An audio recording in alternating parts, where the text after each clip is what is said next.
week so far. Today's story is The Pout Pout Fish and the Mad, Mad Day. It's written by Deborah Deason, and the pictures are done by Dan Hanna. I love the Pout Pout Fish. Let's see what he gets into today. Oh boy. The first thing that happened on that mad, mad morning was a broken favorite souvenir. It shattered without warning. So he bumped it, it fell and went crack.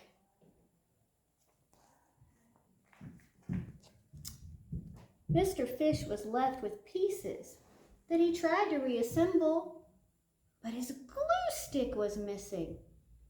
His pout began to tremble.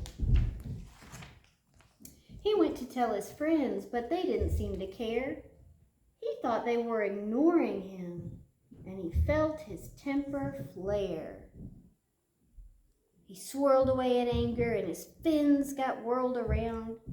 He lost his fishy balance, and he bumped into the ground.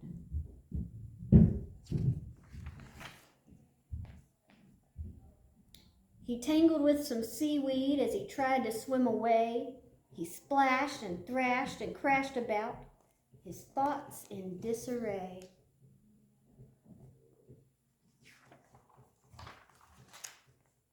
A feeling filled his gills, and a sound began to stir.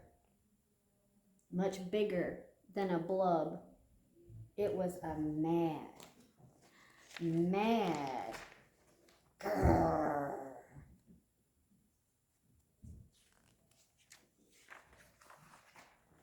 Alarmed, his friends came over, and they gathered by his side. "What's wrong?" they asked him worriedly. With effort, he replied, "It's been one thing and then another stacked on top. I am mad and getting madder, and I don't know how to stop." Miss Clam consoled her fuming friend. "We've all at times been mad. It's a challenging emotion, but it doesn't mean you're bad."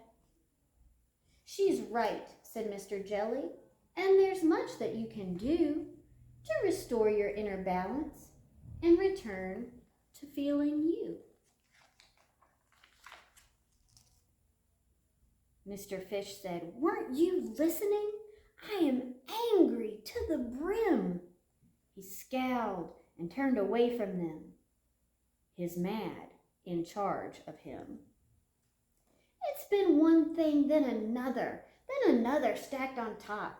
My mad keeps getting madder, and there's no way it will stop." Mrs. Squid replied, "You've got this. To get started, simply breathe. Then slowly count from 1 to 10 to counteract the seethe." Mr. Fish was not persuaded, but reluctantly he tried. A long breath and counting, too. It soothed him deep inside. He felt a little better, and he wasn't quite as ruffled. "But there's still grrr inside of me." Mr. Fish's thoughts kerfluffled. It had been one thing, then another stacked on top. All that mad had made a muddle. Could he really make it stop?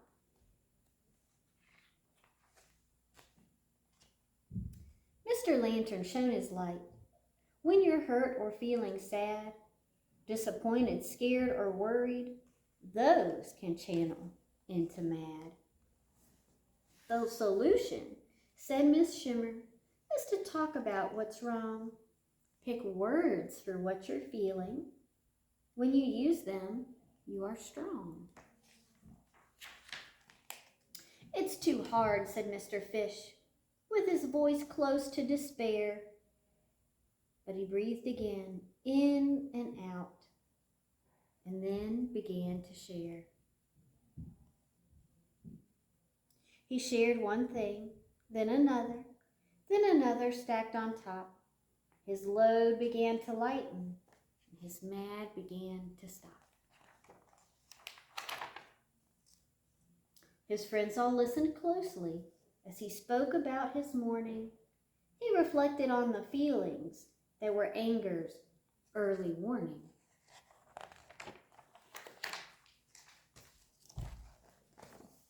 He talked about the troubles that had made his angry mix. They changed with calm attention into problems he could fix. It takes one thing, then another stacked on top. But with words and self-compassion, I bring anger to a stop.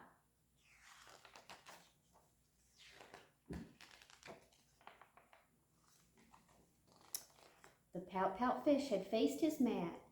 And look, the missing glue. The pieces are together. Mr. Fish feels good as new.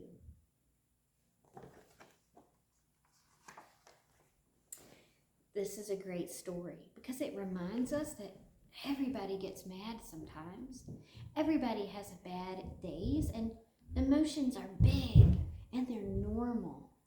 Sometimes if we get sad or disappointed or frustrated or things just don't go our way, we can feel that grr inside of us. But this story teaches us that if we can rely on our friends, if we can stop and count to 10, breathe in and out, we can start to calm ourselves.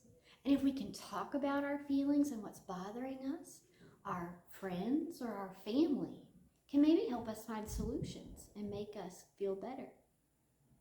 So I want you to remember this story when you have that feeling of being mad. And I also want you to remember how if your friends are mad, Mr. Fish's friends teach us ways to be loving and compassionate to someone when they're mad and to help them find solutions to their problems.